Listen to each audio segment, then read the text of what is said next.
muitas vezes, logo na infância, os pais descobrem que a criança tem autismo, mas algumas pessoas só descobrem depois de adultas. Quem conversa com a gente é a doutora em Educação e neuropsicóloga Gessiele Tadei. Tudo bem, Gessiele? Tudo bem, obrigada pelo convite. Eu que agradeço. Bom, vamos começar falando assim, qual é a dica para que os pais pensem em levar um filho, né, uma criança, para fazer aí os testes e tentar descobrir que tipo de espectro tem, se é um autismo? Uhum. Bom, então vamos lá. Na carteirinha de acompanhamento, né, da carteirinha de vacinação da criança, nós temos ali um resumo sobre o processo de desenvolvimento.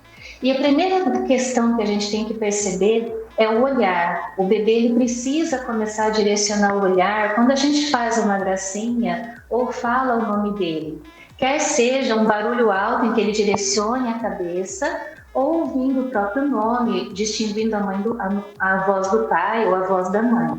Então, o olhar é de suma importância a gente estar atento, porque a criança com autismo, ela não reage, né, de primeira quando você chama a atenção dela ou quando você indaga pelo nome.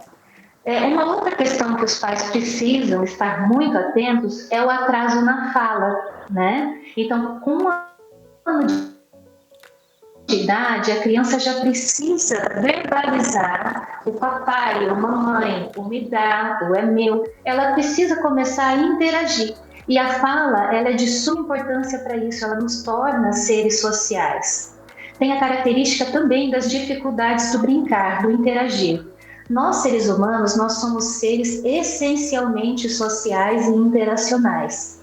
Aquela criança que você observa que no centro de educação infantil tem dificuldade para estar nos grupos, tem dificuldade para interagir com os pares, também é um fator que chama a atenção. E a hipersensibilidade. Essa hipersensibilidade pode ser tátil, né? A criança que não gosta de ser tocada, que não suporta tecidos, pode ser olfativa, a criança que tem uma fragilidade maior, um aguçamento na parte do olfato, se incomoda com cheiros. Pode ser uma hipersensibilidade visual, uma criança que não gosta de ambientes muito claros, por exemplo. Pode ser uma hipersensibilidade sonora, pensando em sons altos, estridentes ou muito agudos, precisa que sempre se fale num nível, né, de voz o mais tranquilo possível para ela. E a hipersensibilidade do paladar. E aqui nós temos várias questões voltadas justamente para a seletividade alimentar. Crianças que só comem determinado tipo de comida, determinada cor de comida, há crianças que só comem comidas no tom amarelo, no tom pastel. Isso também denota e entra no aspecto do TPS, transtorno do processamento sensorial.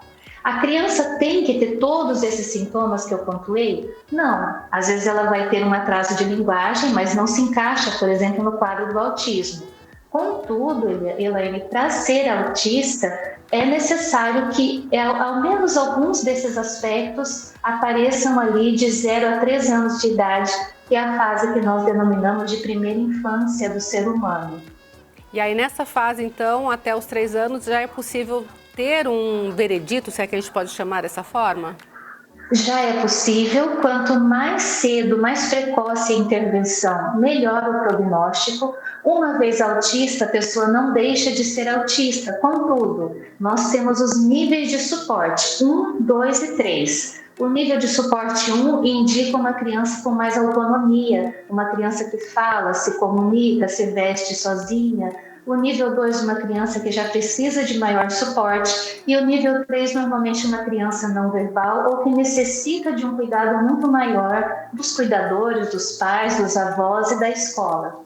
Quanto mais cedo, melhor para a gente fazer esse cuidado com a criança e auxiliar para que esse nível de suporte seja o mais tranquilo possível. E quando a gente fala de adultos, eu sei que tem muitos casos de pais até que descobrem junto com os filhos. Existem algumas pessoas que acabam indo por algum outro motivo e acabam descobrindo isso. Que tipo de situação, o que dá para a gente falar para os adultos, de repente, que poderiam configurar? Excelente, né, essa pergunta, porque nós temos muitos diagnósticos tardios. Algumas pessoas com 50 anos descobrindo que tem o espectro autista. Espectro justamente porque é uma amplitude de sintomatologia muito grande. Um adulto nunca é igual ao outro, uma pessoa nunca é igual a outra.